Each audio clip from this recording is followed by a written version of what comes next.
The afternoon sun burned across the Arizona desert like a giant furnace. Heat waves danced above the highway. A convoy of black luxury vehicles sped toward the largest automotive exposition in Phoenix, escorted by police motorcycles and followed by camera crews. Inside the center vehicle sat Audrey Prescott, 28 years old, CEO of Prescott Velocity Motors, owner of one of the most anticipated supercar launches in the country. Tonight was supposed to be her moment, the moment investors would finally stop calling her the founder's daughter, the moment critics would stop whispering that she inherited success instead of earning it, the moment her company would unveil the PVX-1 Aurora, a revolutionary hybrid supercar worth more than $1 million. Everything had been planned perfectly. Every camera angle, every spotlight, every speech, every investor meeting. Then disaster struck. Without warning, the dashboard suddenly flashed red. The engine shuddered. Warning lights exploded across the screen. One alarm became 3. 3 became 10. The hybrid system shut down completely. The $1 million supercar rolled silently onto the shoulder of the highway, dead. For several seconds, nobody moved. Then panic erupted. Technicians rushed from support vehicles. Executives grabbed phones. Assistants began making frantic calls. Within minutes, Audrey's dream launch stood on the edge of collapse. "Tell me what's wrong." Her voice was sharp, controlled, dangerously controlled. The lead technician plugged in his diagnostic equipment. Error codes flooded the screen. Battery lockout, thermal failure, communication fault, drivetrain malfunction. The list seemed endless. His face slowly lost color. Audrey noticed. That terrified her more than the alarms. "Can you fix it?" The technician hesitated. The hesitation was answer enough.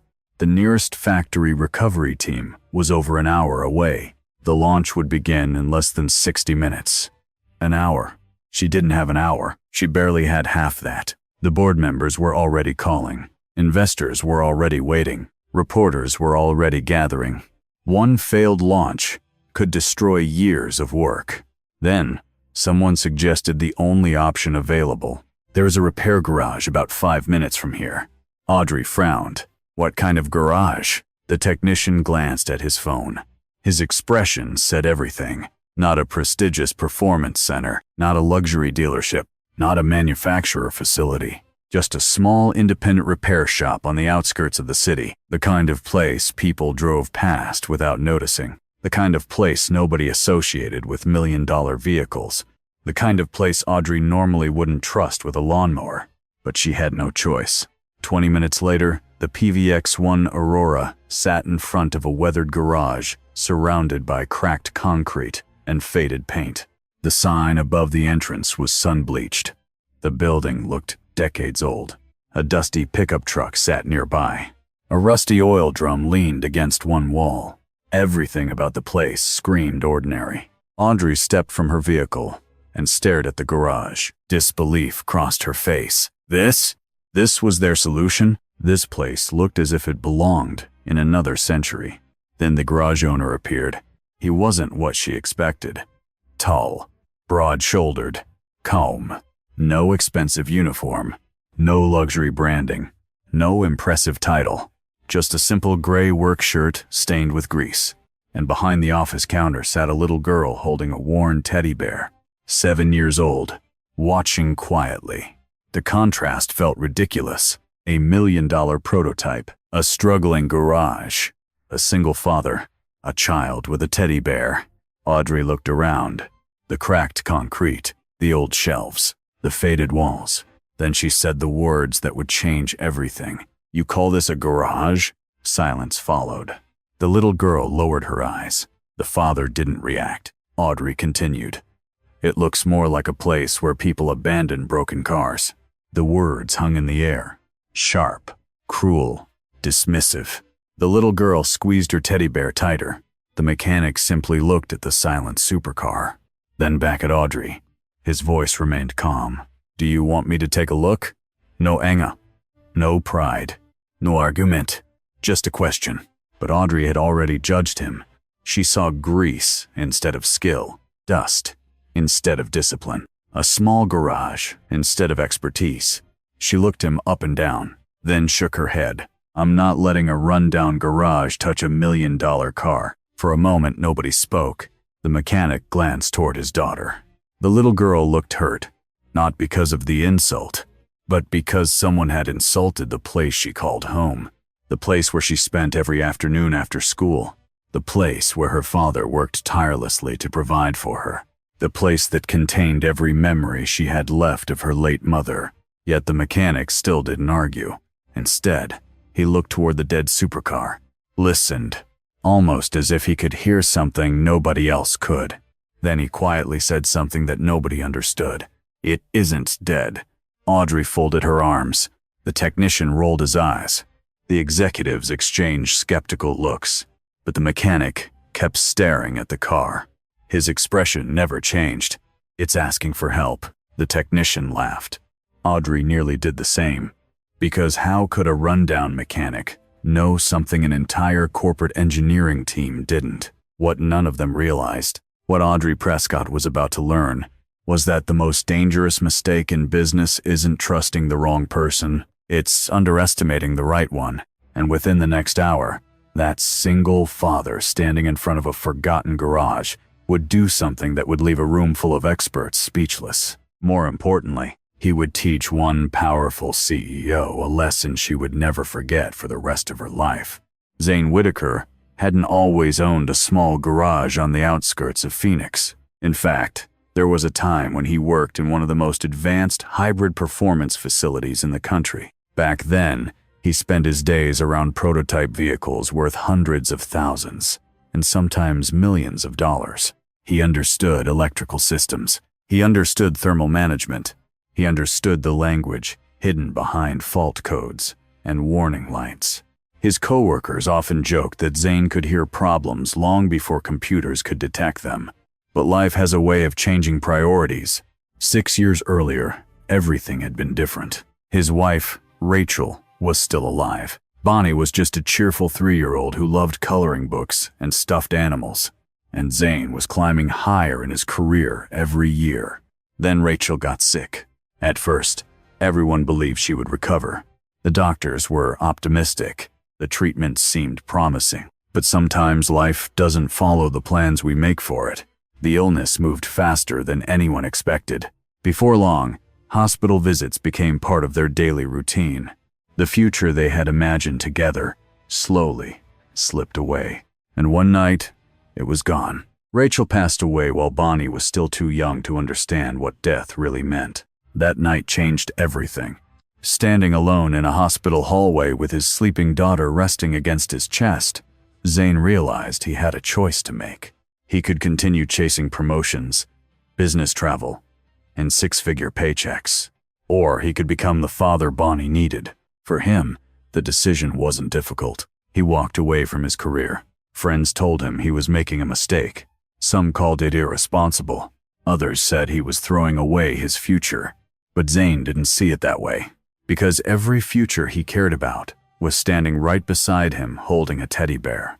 Using nearly all of his savings, he purchased a struggling repair shop on the edge of Phoenix. The building wasn't impressive. The sign was faded, the concrete was cracked, and the roof leaked whenever it rained. But little by little, he rebuilt it. He repaired the roof himself. He painted the walls himself. He built shelves with his own hands. Every spare dollar went either into the garage or into Bonnie's future. Most often, Bonnie's future won. Over the years, the small garage became more than a business. It became their home, away from home. Bonnie had a tiny desk near the office window, where she did her homework every afternoon. Her favorite teddy bear, Milo, always sat beside her. Customers knew her by name. Many of them would stop and talk to her before speaking to Zane. And whenever someone asked why she liked spending so much time at the garage, she always gave the same answer. Because Daddy is here. Zane never taught his daughter to judge people by money. He taught her something else instead. He taught her that character mattered more than appearance, that kindness mattered more than status, and that the most valuable people in the world were often the ones nobody noticed. Those lessons stayed with Bonnie, which was why, When Audrey Prescott looked around the garage and called it a place where people abandoned broken cars, something inside the little girl hurt. She didn't understand business. She didn't understand luxury cars. But she understood one thing perfectly. Someone had just insulted the place her father had spent years building. And for the first time that day, Bonnie began to wonder if the people in expensive clothes could really see what was standing right in front of them. The Arizona heat seemed even harsher now. The PVX-1 Aurora sat motionless in front of Whitaker Auto Works, looking less like a revolutionary supercar and more like a very expensive mistake. Every passing minute felt like a hammer striking Audrey Prescott's nerves. She checked her watch. 42 minutes until launch. 42 minutes before hundreds of investors, reporters, and industry leaders filled the auditorium waiting to see the future of automotive technology. And the future wasn't moving. Her phone rang again. Without looking at the screen, she already knew who it was. George Whitmore, the most influential member of Prescott Velocity Motors' board of directors. Audrey answered. "Tell me you have good news," George said immediately. His voice carried the calm tone of a man who wasn't the one standing on the edge of disaster. "We're working on it." A brief silence followed. Then came the response Audrey dreaded. "No, Audrey, you're running out of time." She clenched her jaw. George had never openly challenged her authority. He didn't need to. The doubts were always there. Ever since she inherited the company after her father's death, many people viewed her as a placeholder rather than a leader. To them, she wasn't Audrey Prescott, CEO. She was simply the founder's daughter, the woman sitting in someone else's chair. The PVX-1 Aurora was supposed to change that. Today's launch was supposed to prove she belonged. Now everything was falling apart. George lowered his voice. "If that car doesn't appear on stage tonight, the board will start asking difficult questions." The call ended, but the pressure remained.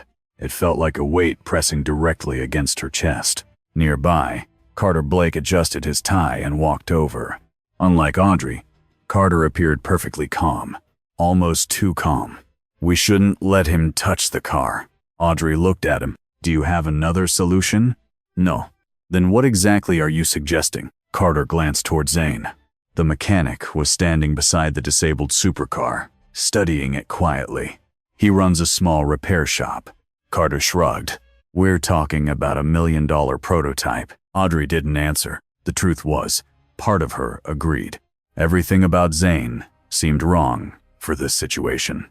The garage, the clothes, the old equipment, nothing matched the world she came from. Nothing looked impressive.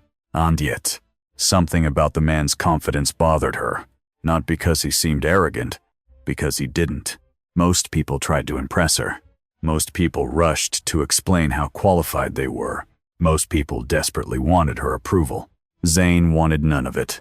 He simply watched the car, as if the rest of the world wasn't important. Across the lot, Finn Mercer continued running diagnostics. The results grew worse with every scan. More fault codes, more warnings, more confusion. Finally, he stepped away from the vehicle. His expression said everything. "Ma'am." Audrey looked up. Finn swallowed. "We need the factory team." Her stomach tightened. "How long?" "At least a day." A day. The words echoed inside her mind. A day meant the launch was over. A day meant investors would lose confidence. A day meant every critic who doubted her would feel validated. For a moment, Audrey closed her eyes. She remembered standing beside her father years earlier. She had been young then, confident, certain that success was something permanent. Back when her father handled every crisis, back when the future felt secure, but he wasn't here anymore. And for the first time all afternoon, Audrey felt something she rarely allowed herself to feel. Fear. Not fear of failure. Fear that everyone might be right about her. Fear that she wasn't enough. Fear that she never had been. Then a calm voice interrupted her thoughts. "The car isn't broken." Audrey opened her eyes. Everyone turned toward Zane. The mechanic hadn't raised his voice. He simply repeated himself. "The car isn't broken." Finn frowned. "What are you talking about?" Zane pointed toward the dashboard. When a system reports 10 major failures at once, usually only one of them is real. Nobody spoke. He continued. The other 9 are symptoms. Finn crossed his arms. That's a pretty big assumption. It's not an assumption, Zane replied. It's a pattern. Audrey found herself listening despite herself. The mechanic stepped closer to the vehicle. The drivetrain warning appeared after the thermal warning. The communication fault appeared after both. The sequence matters.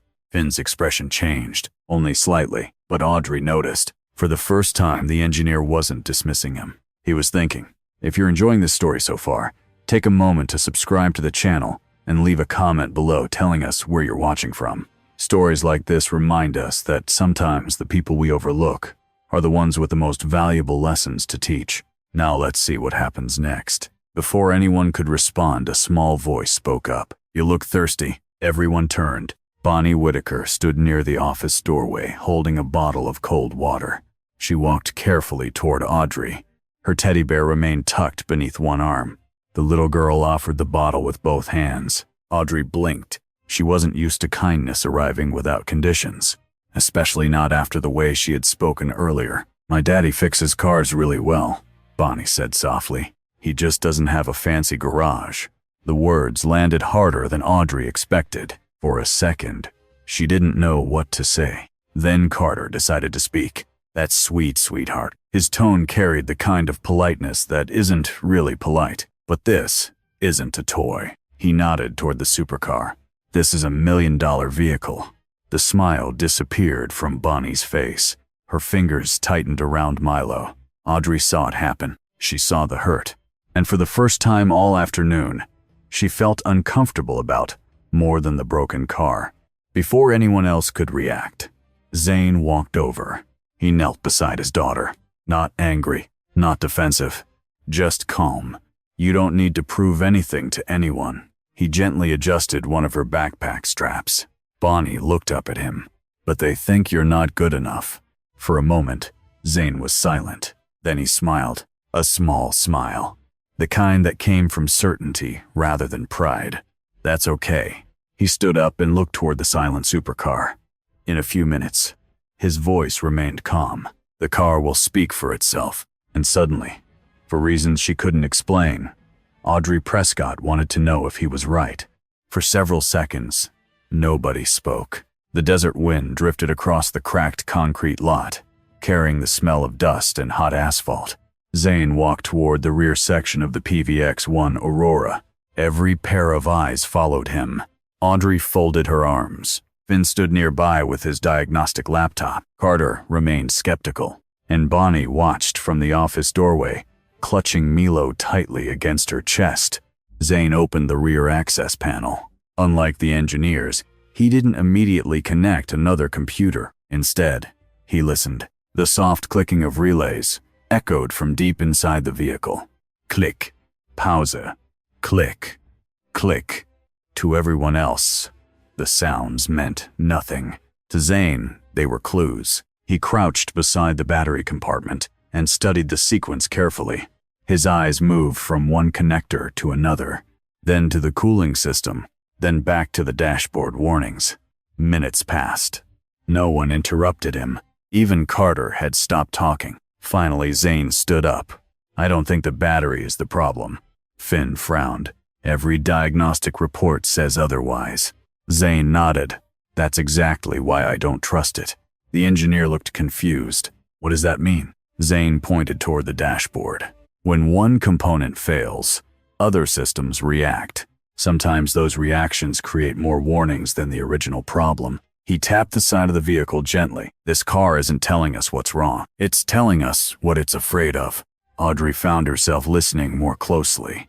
The explanation sounded strange, yet somehow it made sense. More sense than anything she had heard all afternoon. Zane continued tracing the wiring near the rear thermal monitoring system. Then suddenly, he stopped. Something caught his attention. A tiny reflection, barely visible beneath the inspection light. His eyes narrowed. There, hidden deep inside one of the auxiliary connectors, exactly where most people would never think to look, a faint trace of moisture, almost invisible. almost impossible to notice, but enough to make an advanced computer believe something dangerous was happening. The corner of Zane's mouth lifted slightly. He had finally found the clue he'd been searching for. If you're enjoying this story so far, don't forget to like the video and subscribe to the channel. It helps us bring you more inspiring stories about ordinary people proving everyone wrong, because what Zane had just discovered was about to change everything. And within the next few minutes, the man everyone underestimated would reveal exactly why experience is sometimes worth more than technology itself. For several seconds, nobody spoke. The desert wind drifted across the cracked concrete lot, carrying the smell of dust and hot asphalt. Zane walked toward the rear section of the PVX-1 Aurora. Every pair of eyes followed him. Audrey folded her arms. Finn stood nearby with his diagnostic laptop. Carter remained skeptical, and Bonnie watched from the office doorway, clutching Milo tightly against her chest. Zane opened the rear access panel. Unlike the engineers, he didn't immediately connect another computer. Instead, he listened. The soft clicking of relays echoed from deep inside the vehicle. Click, pausa, click, click. To everyone else, the sounds meant nothing. To Zane, they were clues. He crouched beside the battery compartment and studied the sequence carefully. His eyes moved from one connector to another, then to the cooling system, then back to the dashboard warnings. Minutes passed. No one interrupted him. Even Carter had stopped talking. Finally, Zane stood up. I don't think the battery is the problem. Finn frowned. Every diagnostic report says otherwise. Zane nodded. That's exactly why I don't trust it. The engineer looked confused. What does that mean? Zane pointed toward the dashboard. When one component fails, other systems react. Sometimes those reactions create more warnings than the original problem. He tapped the side of the vehicle gently. This car isn't telling us what's wrong. It's telling us what it's afraid of. Audrey found herself listening more closely. The explanation sounded strange, yet somehow it made sense. More sense than anything she had heard all afternoon. Zane continued tracing the wiring near the rear thermal monitoring system. Then, suddenly, he stopped. Something caught his attention. A tiny reflection, barely visible beneath the inspection light. His eyes narrowed. There, hidden deep inside one of the auxiliary connectors, exactly where most people would never think to look. A faint trace of moisture, almost invisible, almost impossible to notice, but enough to make an advanced computer believe something dangerous was happening. The corner of Zane's mouth lifted slightly. He had finally found the clue he'd been searching for. If you're enjoying this story so far, don't forget to like the video and subscribe to the channel. It helps us bring you more inspiring stories about ordinary people proving everyone wrong. Because what Zane had just discovered was about to change everything. And within the next few minutes, the man everyone underestimated would reveal exactly why experience is sometimes worth more than technology itself. Zane stared at the tiny trace of moisture hidden inside the connector. For a moment, he said nothing. Then he looked up. I found it. Everyone immediately moved closer. Audrey stepped forward. Finn shut his laptop and crouched beside the vehicle. Even Carter abandoned his skeptical posture long enough to see what had captured the mechanic's attention. What is it? Audrey asked. Zane pointed toward the connector. At first, nobody noticed anything unusual. Then Finn leaned closer. His eyes widened. A thin film of moisture clung to the inside edge of the connection point. Barely visible, barely measurable, but definitely there. That's impossible, Finn said quietly. Zane shook his head. No, it's small. That's different. Audrey frowned. You mean this entire disaster was caused by a little moisture? It wasn't the moisture, Zane replied. It was the signal. Nobody understood. Seeing their confusion, he explained. This connector feeds information into the thermal monitoring system. If moisture gets inside, the signal can fluctuate. The computer interprets that fluctuation as a sudden temperature spike. Finn's eyes moved back to the fault reports. Suddenly, the sequence made sense. The thermal warning had appeared first. Everything else followed afterward. The system wasn't reacting to a real danger. It was reacting to bad information. Zane continued. The vehicle thought the battery pack was overheating, so it activated safety protection. Then, it disabled the drivetrain. Then it triggered communication faults. Then it locked everything down. Audrey stared at him.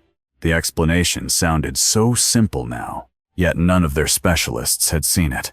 None of their software had identified it. A tiny false signal had convinced a $1 million machine that it was dying, and that false signal had nearly destroyed the most important launch of her career. How did it happen? Audrey asked. Zane glanced toward the rear panel. Was the car detailed this morning? Audrey immediately called one of her event coordinators. Less than 30 seconds later, she had her answer. Yes, it received a full steam cleaning before transport. Zane nodded. There it was, the missing piece. The steam entered through a worn seal, not enough to damage anything, but enough to confuse the system. For the first time all afternoon, nobody argued with him.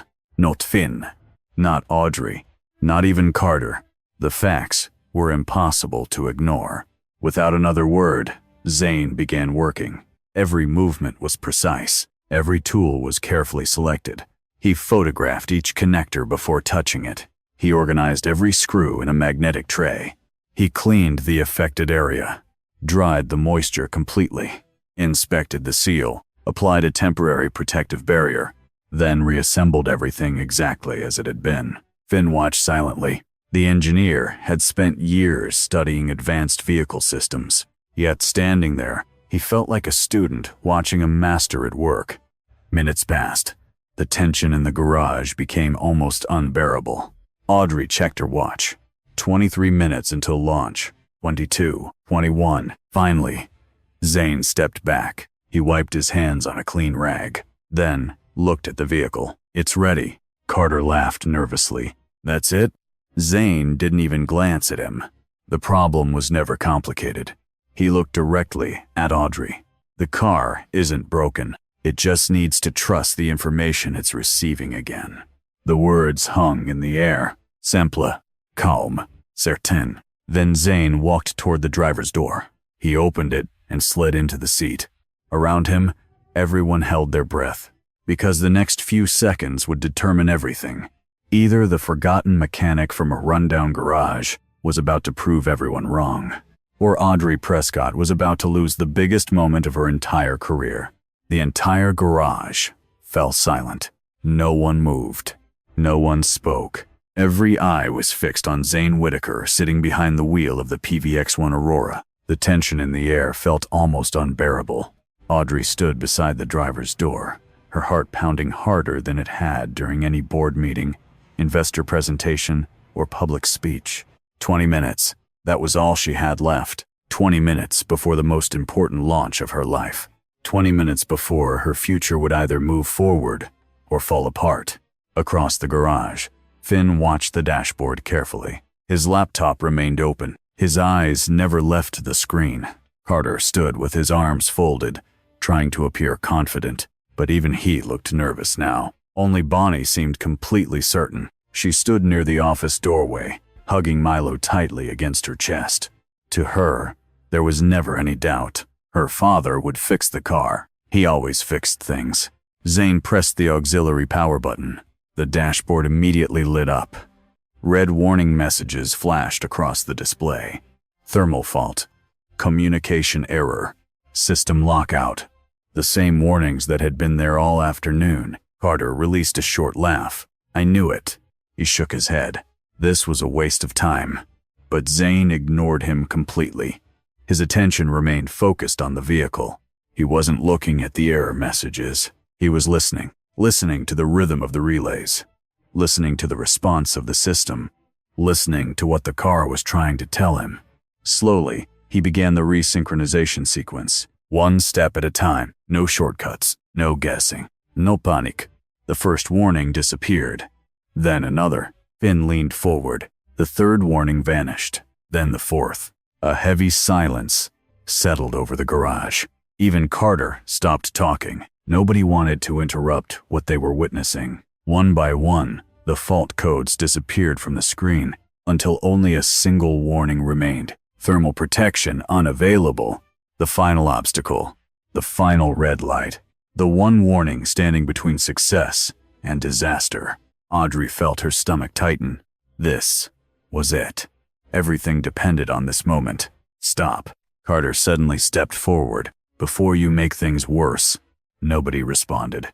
Not even Audrey. For the first time all afternoon, she wasn't listening to her assistant. She was watching Zane, trusting him, and somehow, that realization surprised her. Zane studied the final warning. Then he smiled. A small smile. Barely visible. But enough.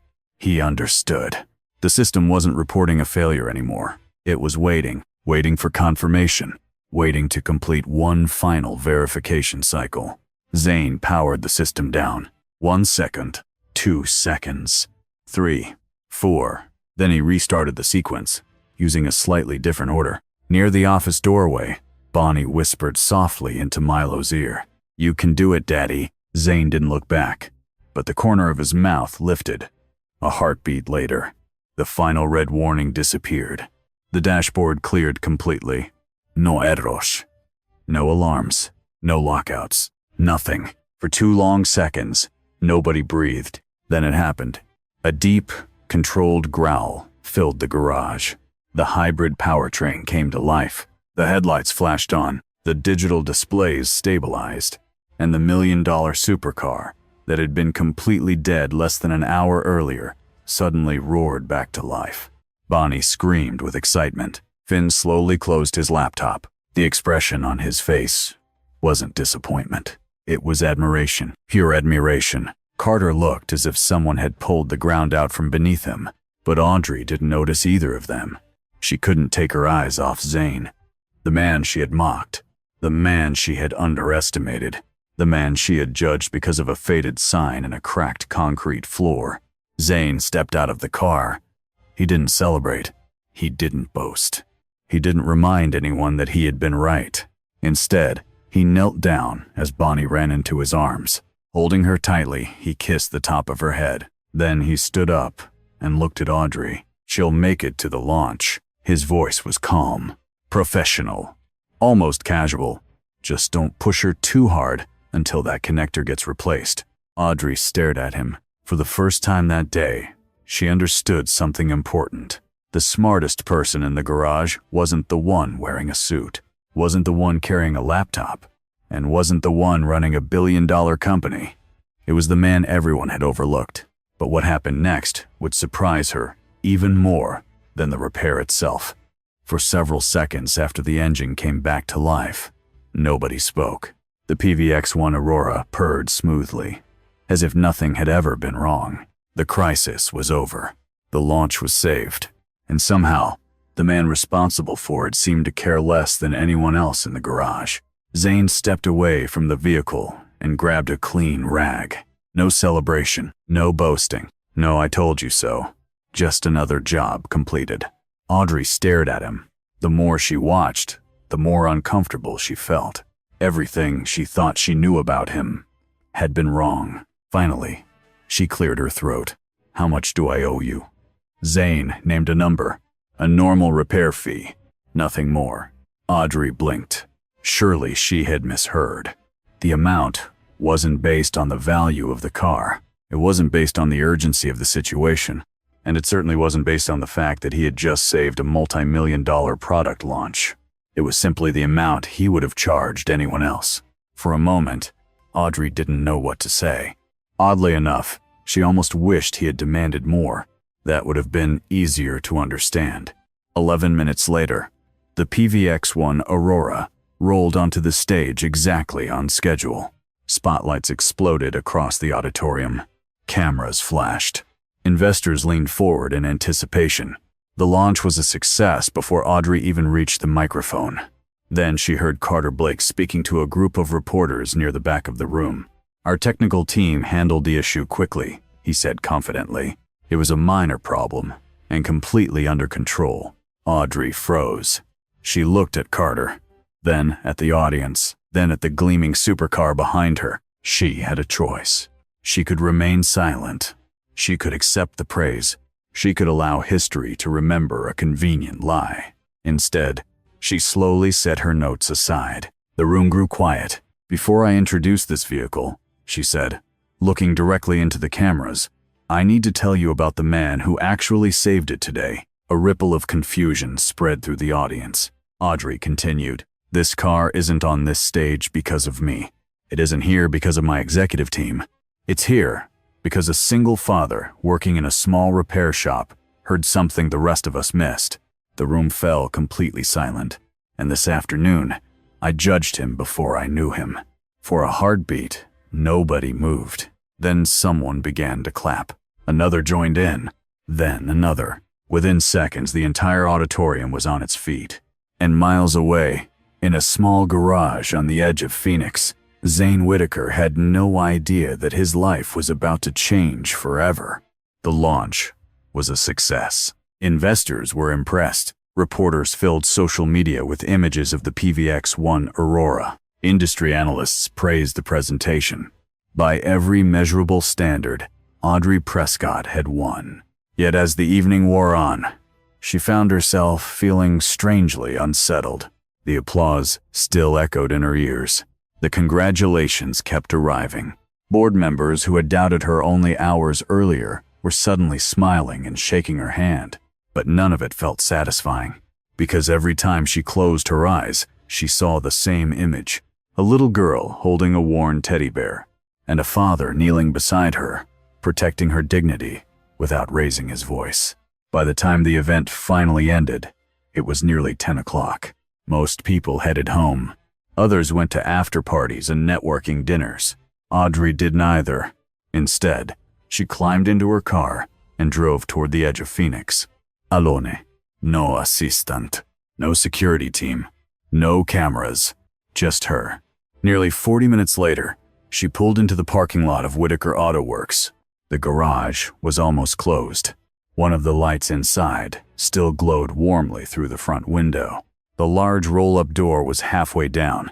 For a moment, Audrey remained seated behind the wheel. She wasn't nervous about investors.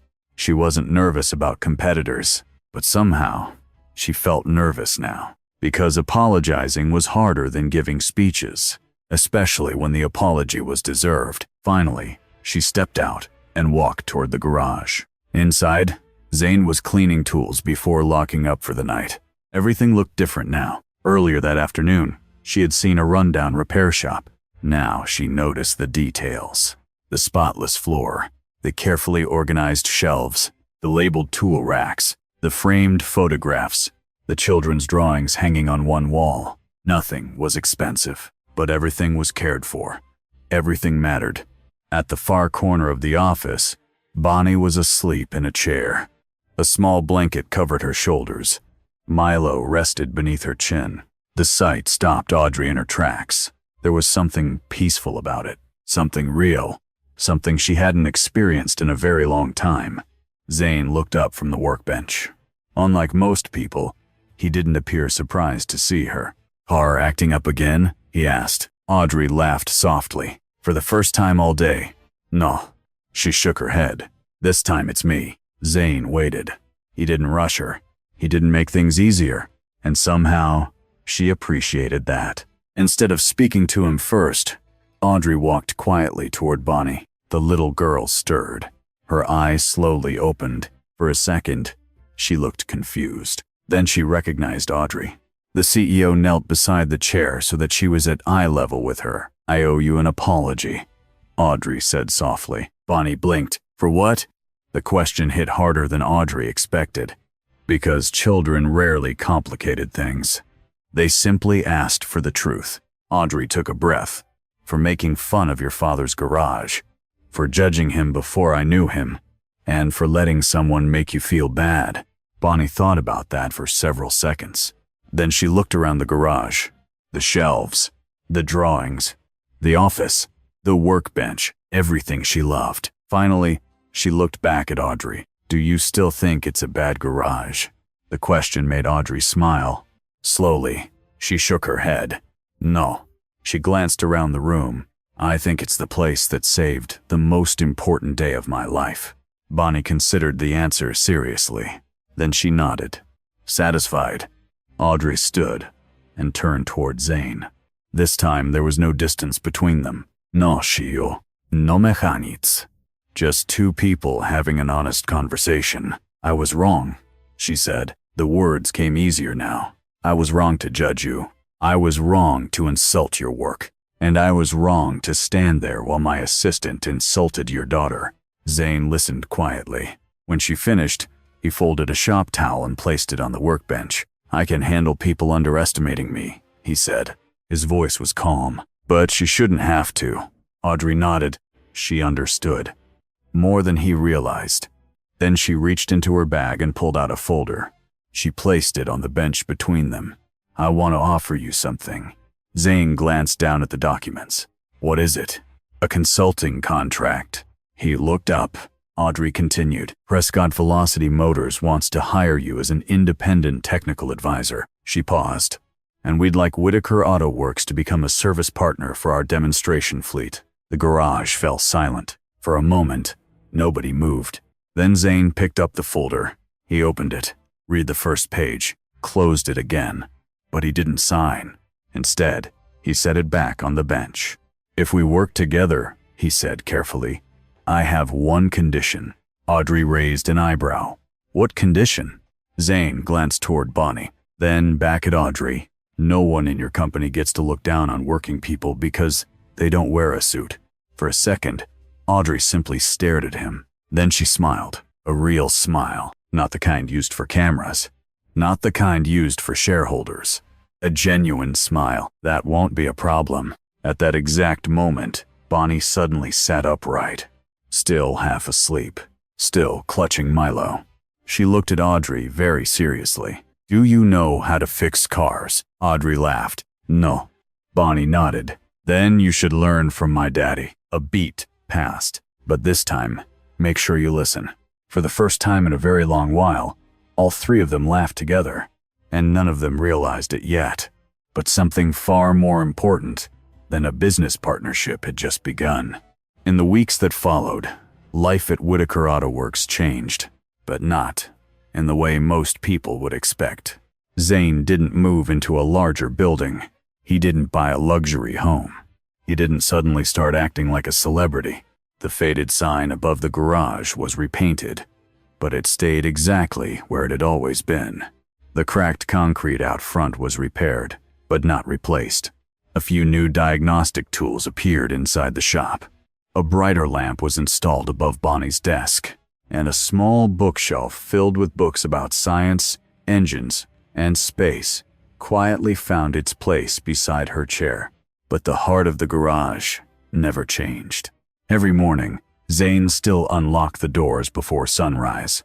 He still repaired pickup trucks for hardworking families. He still charged fair prices, and he still treated every customer with the same respect, whether they drove an old sedan or a six-figure sports car. One afternoon, a wealthy businessman stepped into the garage and looked around uncertainly. He glanced at the building, then at the cars parked outside. Finally, he asked the question many people were still asking. Is this really the place that fixed that $1 million supercar? Before Zane could answer, Bonnie looked up from her book. Milo rested comfortably in her lap. She smiled proudly. My daddy doesn't need a fancy garage to do things nobody else can do. The businessman didn't know what to say, but Zane did. Nothing, because he wasn't interested in proving people wrong anymore. The people who mattered already knew who he was, and that was enough. Meanwhile, Audrey Prescott never forgot what happened that day. Not because a launch had been saved, not because investors applauded, but because she learned something she should have known all along. The value of a person isn't measured by the building behind them. It isn't measured by the clothes they wear. It isn't measured by titles, wealth, or status. True value reveals itself in character, in humility, in kindness, and in the quiet confidence of people who know exactly who they are.